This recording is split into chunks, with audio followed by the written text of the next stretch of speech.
चिराग ने बढ़ाया नीतीश कुमार की बेचैनी। क्या है चिराग पासवान का प्लान बी?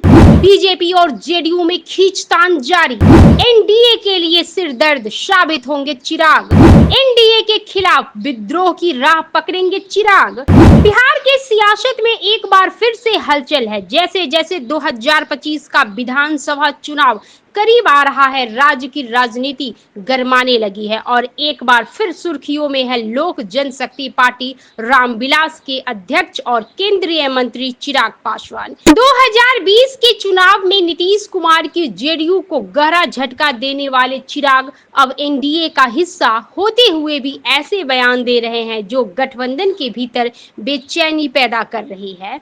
पिछले विधानसभा चुनाव में चिराग पासवान ने एनडीए से अलग होकर बिहारी फर्स्ट के नारे के साथ अकेले चुनावी रण में उतरने का फैसला किया था।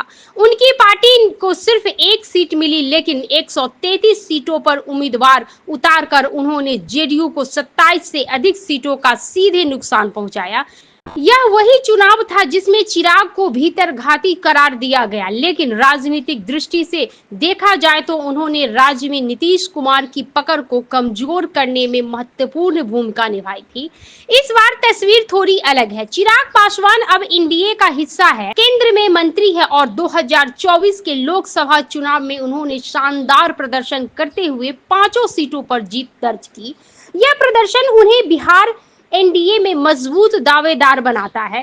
अब उनकी पार्टी विधानसभा में 35 से 40 सीटों की मांग कर रही है। सवाल यह उठता है कि क्या एनडीए उन्हें इतनी बड़ी हिस्सेदारी देगा, और अगर नहीं दी तो क्या चिराग एक बार फिर 2020 की तर्ज पर सत्ता के खिलाफ विद्रोह की राह पकड़ेंगे? हाल दिनों में चिराग के बयान बिहार मुझे बुला रहा है और मैं ज्यादा समय केंद्र में नहीं रहना चाहता, राजनीतिक गलियारों में कई तरह की अटकलों को जन्म दे चुके हैं। सतह पर वह नीतीश कुमार के नेतृत्व में एनडीए के साथ चुनाव लड़ने की बात कर रहे हैं, लेकिन पृष्ठभूमि में उनके राजनीतिक संकेत कुछ और कहानी बयां करते हैं।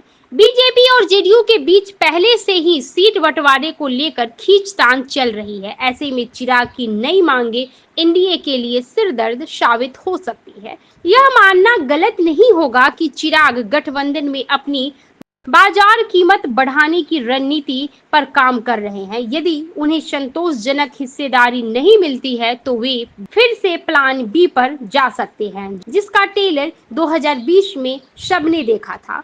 इस समय चिराग पासवान एनडीए के लिए न तो पूरी तरह अपने हैं, न पूरी तरह पराए। उनकी राजनीतिक शैली दोस्ती में भी दम, दुश्मनी में भी दम वाली है। अब देखना यह होगा कि क्या एनडीए उन्हें वह सम्मान और हिस्सेदारी दे पाता है जिसकी वह अपेक्षा कर रहे हैं, या 2025 में एक बार फिर चिराग बिहार की राजनीति में उलटफेर का कारण बनेंगे। ऐसे ही वीडियो देखने के लिए आप हमारे चैनल खबरीलाल लाइव को लाइक, शेयर, सब्सक्राइब करना न भूलें। बहुत बहुत धन्यवाद।